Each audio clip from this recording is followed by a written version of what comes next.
Maka inilah makna dari hakikat kurban, saudara-saudaraku yang Allah muliakan. Penyembelihan kambing dan sapi atau unta itu hanya simbolik. Apa maksudnya kita diperintahkan untuk kurban? Mengorbankan hati, sembeli penyakit dengki kita. Tiap tahun kita kurban, di masjid sampai 8 ekor, 15 ekor.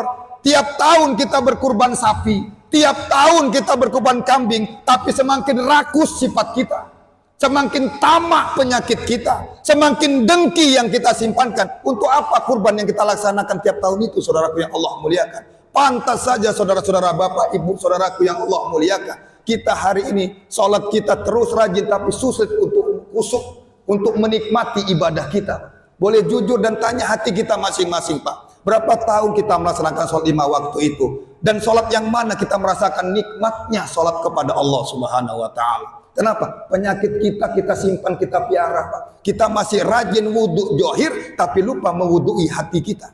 Kita rajin mandi junub secara johir, tapi lupa menjunubi batin kita. Jangan berpikir kita sholat 5 waktu, tahajud, baca Quran, hafal kitab kuning yang 1000 kitab di rumah kita di lemari itu cukup untuk menyelamatkan diri kita, Pak. Allah tidak pandang pakaianmu, Allah tidak pandang melihat gamismu, Allah tidak pandang jidatmu yang hitam, jenggotmu yang panjang, hafal kitab kuningmu yang beribu-ribu kitab yang kau hafal, tapi Allah melihat hati kita, ketakwaan kita kepada Allah Subhanahu wa Ta'ala. Hari ini khatib mengajak merenung kepada kita semua, maknai, Pak, hakikat kurban itu. Kenapa Allah memerintahkan kepada Nabi Ibrahim alaihissalam untuk menyembelih Nabi Ismail? Beliau ikhlas, iman beliau kuat. Allah memerintahkan kepada beliau untuk menyembelih anaknya Nabi Ismail alaihissalam. Bapaknya ikhlas, anaknya ikhlas, mereka laksanakan kurban. Namun di sisi lain Allah hanya ingin menguji Nabi Ibrahim dan Nabi Ismail. Allah menghadirkan seekor kambing kibas, bukan Nabi Ismail berubah menjelma jadi kambing. Naudzubillah min dzalik. Jangan salah tafsir, saudaraku yang Allah muliakan. Allah mengganti kibas bukan berarti Nabi Ismail berubah jadi kambing, tapi diganti oleh Allah Subhanahu wa Ta'ala dengan wujud lain, yaitu dihadirkan dari langit, diturunkan Allah dari langit berupa kibas ataupun kambing. Apa maksudnya, saudaraku yang Allah muliakan? Kenapa diawali diuji dengan orang? Karena kita hari ini masih banyak menonjolkan keegoan kita.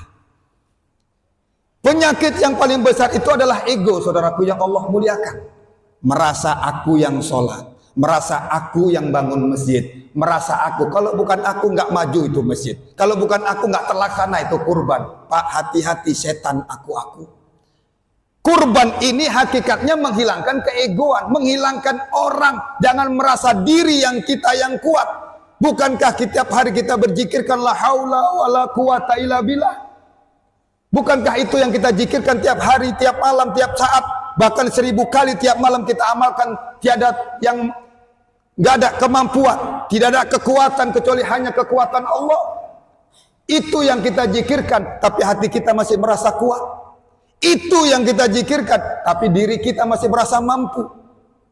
Bagaimana mungkin kita bisa melaksanakan ibadah sholat kita dengan khusyuk, zikir kita dengan kenikmatan dan kelezatan di hadapan Allah Subhanahu wa Ta'ala? Wa man kana fi hadhihi ama, barang siapa yang buta hatinya di dunia ini, fahuwa fil akhirati a'ma, maka butalah di akhirat juga hatinya, wa adallu sabila.